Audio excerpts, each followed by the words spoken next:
सिंधुदुर्गात सलूनमधील परप्रांतीय कामगाराला नाभिक समाजाच्या संघटनेकडून मारहाण करण्यात आली.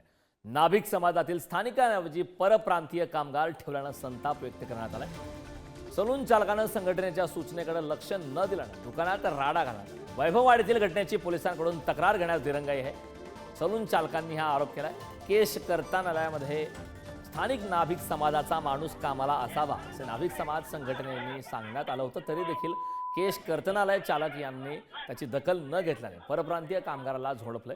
वैभववाडी शहरातील एका केश कर्तनालयात परप्रांतीय कामगार कामाला ठेवल्याच्या रागातून त्या कामगाराला नाभिक संघटनेच्या जमावाने मारहाण केली.